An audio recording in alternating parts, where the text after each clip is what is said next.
Hello friends, welcome to খেল দুনিয়া। FC গোয়ার কাছে হারের পর অবশেষে জয়ের স্মরণিত মোহনবাগান পাঞ্জাব এফসির বিরুদ্ধে 1 গোলে পিছিয়ে পড়েও দুর্দান্তভাবে ফিরে এলো মোহনবাগান। 3-1 গোলের ব্যবধানে হারিয়ে মোহনবাগান লিগ টেবিলের শীর্ষেই কিন্তু রয়ে গেল। তো আজকের ম্যাচটা মোহনবাগানের জন্য খুবই গুরুত্বপূর্ণ ছিল। একে বছরের শেষ ম্যাচ, তারপর আগের ম্যাচটা মোহনবাগান হেরেছিল, তাই জন্য এই ম্যাচটা যেভাবেই হোক মোহনবাগানকে জিততে হতো যদি মোহনবাগান এই পয়েন্টের লিডটা ধরে রাখতে চাইতো। তো সেইখান থেকে দেখতে গেলে আজকের ম্যাচটা খুবই গুরুত্বপূর্ণ ছিল। তার উপর আবার বেশ কিছু প্লেয়ার মোহনবাগানের ছিল না, যেমন প্রথম থেকেই গ্রেগ স্টুয়ার্ট ছিল না, এছাড়াও কিন্তু দিমিত্রি পেটাটস তিনি চোটের জন্য আগের ম্যাচ থেকেই বাদ হয়ে গেছিলেন, এবং আশিক কুরুনিয়ান তিনি প্র্যাকটিসে চোট পেয়ে বেরিয়ে গেছিলেন। তো তাই জন্য মোহনবাগান কীভাবে খেলে সেটাই কিন্তু দেখার ছিল। এবং মলিনা কিন্তু আজকে যে দলটা নামিয়েছিল সেখানে তিনি যেহেতু পেটাটস খেলতে পারছেন না, তাই জন্য জেসন কামিন্সকে প্রথম থেকে নামিয়ে দিয়েছিল। তো জেসন কামিন্সকে নামিয়েছে ঠিক আছে, তবে মোহনবাগান একটা জিনিস ভুল করেছে, অর্থাৎ কোচ একটা জিনিস ভুল করেছে, সেটা হচ্ছে সাহাল আব্দুল সামাদকে প্রথম থেকেই নামানো উচিত ছিল। কারণ জেসন কামিন্স যে রোলটা প্লে করছিল সেটা অ্যাকচুয়ালি সাহাল আব্দুল সামাদের করার কথা, এবং তার জন্য কিন্তু বারবার মোহনবাগান আক্রমণ থেকে বঞ্চিত হচ্ছিল। তবে ম্যাচ শুরু হওয়ার প্রথম 2 মিনিটের মাথায় কিন্তু মোহনবাগান গোল খেতে পারতো, সেটা দূরপাল্লার একটা শট বারে লেগে ফিরে আসে পাঞ্জাবের, সেটা পাঞ্জাবের ভাগ্য খারাপ, না হলে তখনই মোহনবাগান কিন্তু পিছিয়ে পড়তে পারতো।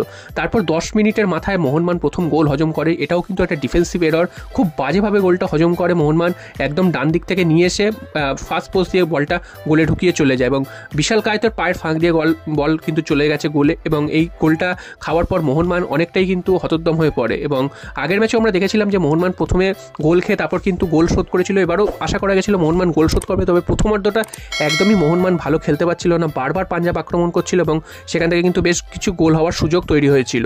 তো এর মধ্যেই কিন্তু রেফারিংয়েরও কিছু ভুল ডিসিশন আছে, যেটা কিন্তু মোহনবাগানকে পেনাল্টি দেওয়া হয়নি, সেটা পেলে মোহনবাগান কিন্তু লাভবান হতো। উল্টো দিকে মোহনবাগানেরও যে পেনাল্টিটা পেয়েছে সেটাও একটা কনফিউশন রয়েছে, এবং সব মিলিয়ে কিন্তু মোহনবাগানের বিরুদ্ধে 2খানা পেনাল্টি দেওয়া হয়নি, এবং মোহনবাগান যে পেনাল্টিটা পেয়েছে সেটা একটা কনফিউশন রয়েছে।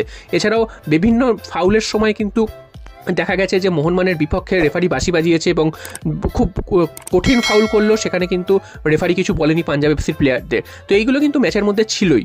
এছাড়া প্রথমার্ধে মোহনবাগান অনেক চেষ্টা করেও কিন্তু আর গোলের দরজা খুলতে পারেনি। জেসন কামিন্স তিনি প্রথম থেকে আজকে খেললেও সেভাবে কিন্তু নিজেকে মেলে ধরতে পারছিলেন না। হ্যাঁ, তিনি চেষ্টা করছিলেন, দৌড়ঝাঁপ করছিলেন, জেমি ম্যাকলারেন থেকে অনেক বেশি দৌড়ঝাঁপ করছিলেন, তবে তিনি কিন্তু গোলের রাস্তা পাচ্ছিলেন না, এবং জেমি ম্যাকলারেন প্রত্যেক দিনের মতন আজকেরও নিষ্প্রভ, তিনি কোথায় রয়েছেন মাঠে সেটাই কিন্তু খুঁজে পাওয়া যাচ্ছিল না।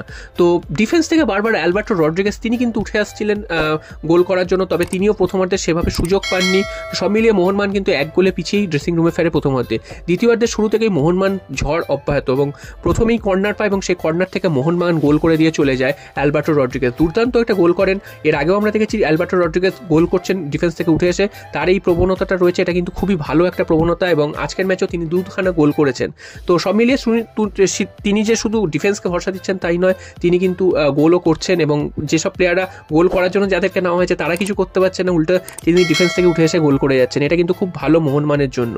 তারপর কিন্তু ম্যাচের 62 মিনিটের মাথায় মোহনবাগান পেনাল্টি পায়, সেখানে দেখা যায় যে অনিরুদ্ধ থাপা তিনি বল নিয়ে ঢুকে যাচ্ছেন পেনাল্টি বক্সে, এবং তাকে 2জন পাঞ্জাবের প্লেয়ার কিন্তু স্যান্ডউইচের মতন চেপে ধরছে, এবং সেখান থেকে কিন্তু অনিরুদ্ধ থাপা পড়ে যায়, সেখান থেকে পেনাল্টি পায়। যদিও ওই পেনাল্টিটা নিয়ে অনেকেই প্রশ্ন বা সংশয় দেখাচ্ছে যে এটা প্লে অ্যাক্টিং ছিল কিনা, তবে রিপ্লে দেখে যেটুকু বোঝা গেছে সেখানে কিন্তু কন্ট্যাক্ট অবশ্যই হয়েছে, এবং সেটা কিন্তু জেনুইনলি পেনাল্টি, এবং সেই পেনাল্টি থেকে মোহনবাগান গোল করে জেমি ম্যাকলারেন শুধু ওই পেনাল্টিটাই মেরেছেন সারা ম্যাচে, আর কিছুই করেননি। সেখান থেকে 2-1 করে মোহনবাগান, এবং তারপর কিন্তু পুলগা ভিদাল তার আগেই কিন্তু রেড কার্ড দেখে বেরিয়ে গেছেন, সেখানে কিন্তু একটা মোহনবাগান অ্যাডভান্টেজ পেয়েছে। তিনি কিন্তু প্রথমে একটা ফাউল করেন, সেখানে হলুদ কার্ড খান, এবং তারপর তিনি তর্ক করার জন্য আরও একটা হলুদ কার্ড দেখে রেড কার্ড দেখে বেরিয়ে গেছেন।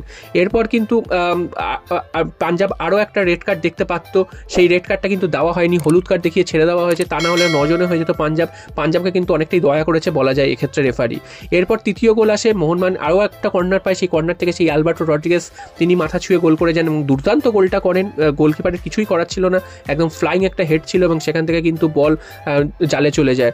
3-1 গোলে এগিয়ে যাওয়ার পর মোহনবাগানের সামনে তখন শুধুই যেন পাঞ্জাবের ডিফেন্স খোলা হাট, আরও প্রচুর গোল করতে পারতো, সেই গোলগুলো কিন্তু হেলায় হারিয়েছে মোহনবাগান। যেমন লিস্টান কোলাসো তিনি নিজে প্রচুর গোল নষ্ট করেছেন, এবং যখন যেখানে পাস দেওয়া দরকার সেখানে পাস দিতে পারেননি বলে গোল হয়নি। এছাড়াও মনবীর সিং আজকেরও কিন্তু প্রচুর গোল করার সুযোগ পেয়েছিলেন, তবে তিনিও কিন্তু হেলায় হারিয়েছেন সুযোগ। সাহাল আব্দুল সামাদ যখন নেমেছিলেন তিনিও গোল করার সুযোগ পেয়েছিলেন, তিনিও কিন্তু গোল করতে পারেননি।